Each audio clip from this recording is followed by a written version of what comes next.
the right stuff. But there is another side to Cooper's lifetime in aviation, one that for years he would only discuss with close friends, until now. It involves his personal encounters with UFOs. For him, it began in 1951 while flying in Europe for the U.S. Air Force. There, Cooper and other pilots witnessed an incident that has never been officially explained. A vast armada of UFOs flying in formation at extremely high altitudes. Recently, Yolanda Gaskin spoke with Gordon Cooper. In this exclusive interview, Colonel Cooper spoke for the first time on television about his encounters with UFOs. I read about this incident you had in 1951, and you said you saw literally hundreds of unidentifiable flying objects. Yes, they were flying quite high. How high we couldn't tell because we couldn't get anywhere near their altitude. But they were either very large craft way up or smaller craft still well above what we could get to. For a day and a half, all of this happened. But then no one wanted to talk about it.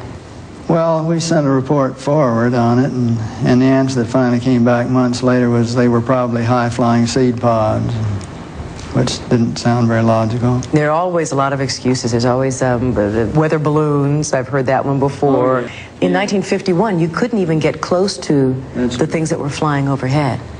You or anyone else that was flying. They were faster, higher. 6 years later, Cooper again encountered a UFO. This one definitely was not a weather balloon. While supervising flight testing at Edwards Air Force Base, his military camera crew actually filmed an unidentified saucer-shaped object landing near the site. As they were sitting there filming, a little saucer came from, I say little saucer, it was a saucer, came flying over their heads, put down 3 little landing gear and landed right out on the dry lake bed. And they picked up their cameras and started over toward it, filming as they went. And when they got in fairly close to it, it lifted up, put the gear back in the wheel wells, tipped up, and took off at a great rate of speed. And so they came into my office and told me what had happened, and I sent them over to develop the film. And then had to go through all the proper regulations of reporting this. And we wound up having to send the film forward to Washington in the base jet airplane. And I don't know whether anyone's ever seen it since. Now, the vehicle that you just described, how similar was it to the very first sighting that you had back in 1951? Quite similar. It was basically the same plan-form vehicle. They were double saucer, lenticular.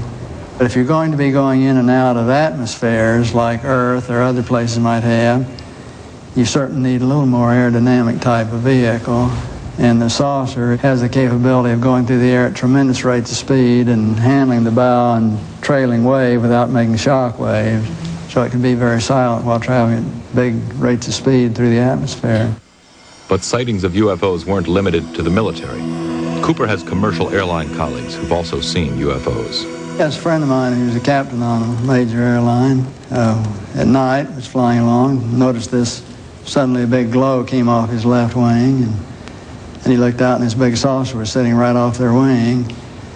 And so he turned slide toward and it moved away, turned back and it moved back in position, and turned to his co-pilot and said, "Do you see what I see?" And he said, "Oh God, yeah, I do." And it trailed along with him for quite a period of time, then tipped up, climbed very steeply away. Was on Jim McDivitt's Gemini 7 mission, where they saw this glint of something metallic off in the distance, and he reported, and nobody had it listed on the ground, so he tried getting a picture of it, but the sun, unfortunately, was glinting off of it so bright. All you got is just a glint. There was no detail on what it was, but never any further sighting at all on it. Years later, Cooper approached the United Nations with a proposal for a committee that would explore the UFO phenomenon. All right, now tell me about the letter to the UN. Well, the letter to the UN was in conjunction with a meeting that I had with Kurt Waldheim and the Security Council of the UN to try to encourage the UN to establish a committee to start comparing notes and data and information, and to really look into all of this from an unbiased, neutral point of view. Here's a quote from your letter. I believe that these extraterrestrial vehicles and their crews are visiting this planet from other planets and are obviously a little more advanced than we are here on Earth. And are you saying that's exactly why governments have been trying to keep this information private, because of that obvious advancement? Very possibly, right.